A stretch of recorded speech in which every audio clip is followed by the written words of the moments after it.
Hey there! So, let's delve into the problem we're tackling today. The challenge at hand involves filtering a dataset where we have subjects in their corresponding emails. The problem specifically asks us to filter the emails column to only include emails ending in atxyz.com.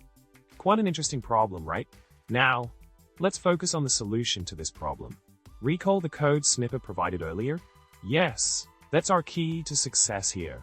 By utilizing the pl.experlist.eval function in combination with filtering using pl.experfilter, we can achieve the desired outcome. This code snippet efficiently filters the emails in the dataset based on the specified criteria. It's amazing how Polars simplifies complex data manipulations, don't you think?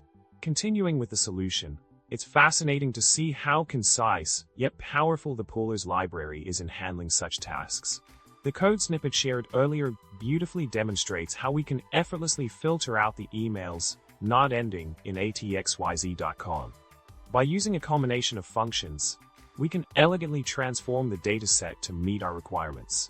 Polars truly empowers us to efficiently work with data, making tasks like this a breeze. To wrap things up, we've successfully tackled the problem of filtering emails in a dataset based on a specific criterion using Polars.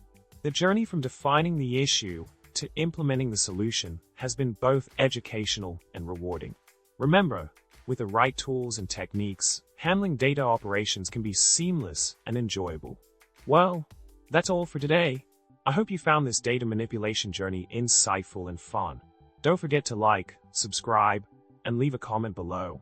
Until next time, happy coding, and may your data always be clean and structured like a well-organized spreadsheet.